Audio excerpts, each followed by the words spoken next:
Hello everyone, welcome to our channel. तो friends, समस्त को कृष्णा एकेडमी क्लासेस को बहुत बहुत स्वागत।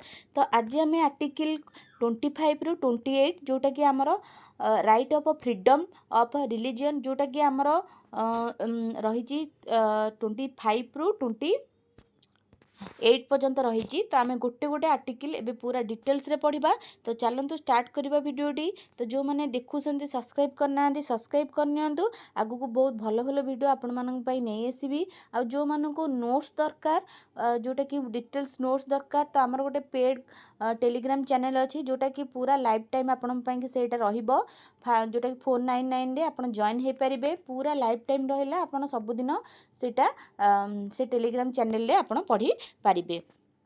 तो फास्ट कौन देखा आमर आर्टिकल 25 रे कौन अच्छी ना freedom of conscience and free profession practice and A propagation of religion कौन से विषय आम स्टार्ट करवा। यहाँ हूँ अंतःकरण जोटा कि स्वाधीनता एवं धर्मर मानिबा अनुष्ठान करवा और प्रचार करिवार अधिकार विषय रे एटा कहिछि आर्टिकल 25 जोटा कि यार अर्थ होछि। फास्ट हूँ अंतःकरण स्वाधीनतार अर्थ कौन ना जड़े व्यक्ति तांकर भगवान बा सृष्टिकर्ता सह व्यक्तिगत संपर्क केमिति रहिबो ताहा स्वच्छरे बा तीनिटी स्वच्छरे निर्णय करा जाइछि। जोटा कि धर्म पक्षापन करने अधिकार कौन रही निजर धार्मिक आस्था और विश्वास को खोलामेला भाव में प्रकाश करिवार अधिकार रही। आ रही 3 हूँ अभ्यास करिवार अधिकार कौन ना धार्मिक पूजापाठ रीतिनीति उत्सव धार्मिक धारण मान पालन करिवार अधिकार। यहाँ हूँ आमर रहिला यार अर्थ को कहार अर्थ ना आर्टिकल 25 रो अर्थ। 4 रे कौन रही ना प्रचार करिवार अधिकार मध्य रही। तो निजर धर्म उपदेश और नीति मान अन्य माननकु कहिबा किंबा व्याख्या करिवार अधिकार रही। किंतु यार अर्थ नुह जे व्यक्ति को बलपूर्वक धर्मांतर करने अधिकार नुहे माने जबरदस्ती आपण कौन धर्म रे गोटे लोक को नहीं पारे नहीं। बलपूर्वक धर्मांतर करा प्रत्येक व्यक्ति को मिलुवा अंतीकरण स्वाधीनता उपरे आक्रमण अटे। यही धारा धर्मर विश्वास अनुष्ठान दुईटा को सुरक्षा दिए जोटा कि यही अधिकार माने सीमित नुहे। यह नागरिक मानकर अनन्य व्यक्ति जोटा कि जड़े अनागरिक मध्य उपलब्ध करि पारिबो। तेबे स्वाधीनता जोटा कि साधारण श्रृंखल नीति स्वास्थ्य और अन्य मौलिक अधिकार सहित समन्वित करने उपरे निर्भर करे। तापर रहिला राज्य यही स्वाधीनता उपरे निम्नलिखित भाव नियंत्रण करिपारिबो। जोटा कि फास्ट है धर्म अनुष्ठान सह संपृक्त आर्थिक राजनीतिक धन संपृकित बा अन्य जोटा कि जोटा आम रहिला सेक्युलर कार्यकलाप उपरे नियंत्रण करिपारिबो। आ रहिला सामाजिक कल्याण संस्कार उद्देश्यर कार्य करिबा और साधारण जनसाधारण पई खोला थिबा हिंदू धर्मीय प्रतिष्ठान गुड़ी को समस्त श्रेणी रे हिंदू मानक पई खोली देई पारिबो। आमर रहिला आमर जो धारा आर्टिकल 25 रे दुईटी व्याख्या रही। फास्ट होची कोन ना सिख धर्मर अभ्यास जेमती कि किनन पिंधबा आउ बोहिबा स्वाभाविक अंश अटे। से ही भली एठारे हिंदू बोली कहिला आमे सिख बौद्ध जैन धर्म जेतक धर्म अच्छी सब आमे हिंदू ही आमे तांको कहिबा। किंतु हिंदू मानक भितरे जो रही सिख बौद्ध धर्म जैन धर्म जहाँ भी जेतक रहिला सब आमे तांको सेमानंको हिंदू ही कहिबा। ठीक अच्छे। तापर एबे आमे देखिबा आर्टिकल 26 25 तो अपन डिटेल्स रे पढ़िले। एबे 26 देखिबा। 26 एबे आमे देखिबा आर्टिकल 26 रे कौन रही। तो 26 रे आमर रही freedom to manage religious affair जोटा कि धार्मिक कार्यावली परिचालन स्वाधीनता धारा 26 रे रहउची। जोटा कि प्रत्येक धर्मीय संपादय बा एहार कोनोसी शाखार निम्नलिखित अधिकार रही थाए जेमती कि धर्मीय और पुण्य कार्य पई संस्था प्रतिष्ठा करिबा और सेगुडी को चलाइबार अधिकार। तापर होची बी रे रहउची हमर धर्म संप्रकता विषय रे निज स्वाधीन भाव रे कार्य करिबार अधिकार। 3 रे होची चलाउथिबा और अचल संपत्ति अधिकरण करिबा और मालिक रहिबार अधिकार। सही संपत्ति को आईन अनुजाई परिचालन करिबार अधिकार एतिकी रहउची। जोटा कि धारा 25 रे जेउठारे व्यक्तिगत धर्म स्वाधीनता दिया जाउथिला सेमती धारा 26 रे धार्मिक संपादय और तांकर शाखा मानक पई सामूहिक धर्म स्वाधीनता सुनिश्चित करे। जोटा कि अधीन रे थिबा धारा 26 अधीन रे थिबा अधिकार मान मध्य साधारणतः श्रृंखल नीति स्वास्थ्य और समन्वय उपरे निर्भर करे किंतु अन्य मौलिक अधिकार उपधारा उपरे नुहे।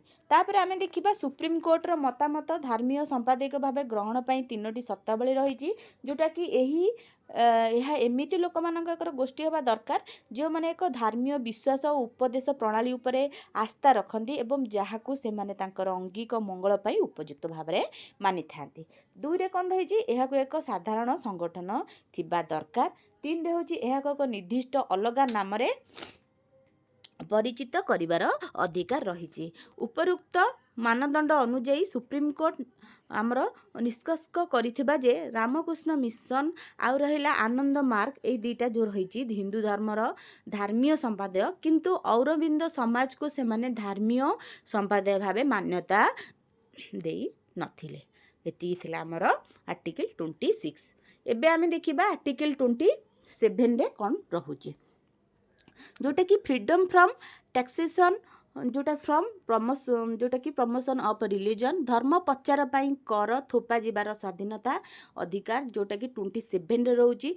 आमे धर्म प्रचार पाई कर केबे आद्य करा जीव नाही ता विषय डिटेल्स बुझिया एथरे रहिची जोटा कि धारा 27 रे रहिची। कोनोसी व्यक्ति एक उद्देश्य कर देबा पाई बाध्य नुहे, ठीक अछि, देवाई कि बाध्य नुहे जहाँ कौन जे निर्दिष्ट धर्म धार्मिक संपादक प्रचार किंबा पोषण पर व्यवहृत होता है। अर्थात राज्य कौन एक धर्म को अन्य धर्म उपरे कौन ना प्राधान्य देना टैक्स द्वारा बा आदाय होता लोक मान धन को से धर्म पाई व्यय कर नहीं। एतिकी थिला हमर 27। आगु को देखिबा कौन रही ना यही उपवधान द्वारा राज्य को एक धर्म प्रतिष्ठा समानता और अनुग्रह करने रोक जा यार अर्थ हूँ कर आदाय होता धन को धनरू कौन एक धर्म पाई नुहे समस्त धर्म मानकर प्रचार और पोषण पर देश खर्च कर यह धारा केवल टैक्स बा कर उपरे प्रतिबंध लागू करे जोटा कि शुक्ल माने फी किछिटा पैसा उपरे नुहे कारण किछिटा पैसा उद्देश्य नहीं धार्मिक संस्था माने निर्देशात्मक और साधारण प्रशासन को नियंत्रण करने धर्म प्रचार और पोषण करने नुहे। सेहीपरि तीर्थयात्री मानक जहाँ विशेष सेवा और सुरक्षा उपलब्ध करा जिबा पाई एक फी रही दे पारिबे जोटा कि धार्मिक धन संपत्ति उपरे मध्य फी लागी पारे जहाँ नियंत्रण खर्च उपरे पूरण बा खर्च उपर पूरणर व्यवहृत होई थाए। एतिकी थिला हमर 27। एबे देखिबा हमर आर्टिकल 28 रे कोन रहिछि ना freedom from attending religious instruction माने धार्मिक शिक्षारु मुक्ति ता विषय आम जाना। तो कौन रही आमर ना धारा 28 अनुजाई सर्वाधिकार राज्य पक्षरु विभुक्त भाव पोषित जो शिक्षानुष्ठान सेठारे कौन धार्मिक शिक्षा दि जाए नहीं तेबे एही नियम तेबे लागू हो नहीं जदि शिक्षानुष्ठान एक ट्रस्ट बा एंडोमेंट तले स्थापित होता है एवं राज्य यह परिचालन करे जोठे धार्मिक शिक्षा देवा आवश्यकता थाए। यह सहित जो शिक्षानुष्ठान राज्य द्वारा अनुमोदित किंबा राज्य तरफ अर्थ साहाय्य पाउची सेठी छात्र छात्री मानक तांकर समिति बिना धार्मिक शिक्षा किंबा पूजा पाठर अंश नेबारे बाध्य करा नाही। जदि से अवयस्क अटे तेबे तांकर अभिभावक समिति आवश्यकता पड़े। तापर रहिला एई भली धारा 28 को 4 प्रकार शिक्षानुष्ठान मध्य पाठ्यकरण करा जायछि। फास्ट होची हमर संपूर्ण भाव में कौन रही राज्य द्वारा पोषित शिक्षानुष्ठान ट्रस्ट किछिटा ट्रस्ट थाए ता तले स्थापित होइथिबा किंतु राज्य द्वारा परिचालन सेटा शिक्षानुष्ठान होइथिबा दरकार राज्य द्वारा अनुमोदित शिक्षानुष्ठान हेबा दरकार राज्यरू अर्थ साहाय्य पाउथिबा शिक्षानुष्ठान। एति थिला आउ रहला निष्कर्ष कौन माने किछि फी देवाक पड़े जोटा कि आमर फास्ट होची किछिटा प्रकार शिक्षानुष्ठान धार्मिक शिक्षा पूरापूरी निषेध आउ रहिला सेमती धार्मिक शिक्षा देवार अनुमति मिली थाए। आ घ जोटा रही राज्य द्वारा अनुमोदित शिक्षानुष्ठान और राज्य अर्थ साहाय्य पाउथिबा शिक्षानुष्ठान एटा धार्मिक शिक्षा और पूजापाठ स्वच्छ रूप से अनुष्ठित होई पारिबो।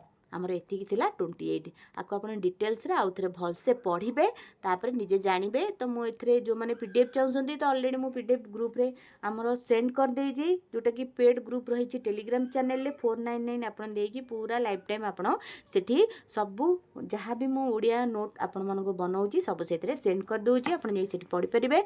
जदि जो मैंने पेड कोर्स नबा को न चाहते ताले एठी आपन पढ़ी परिबे डिटेल्स रे।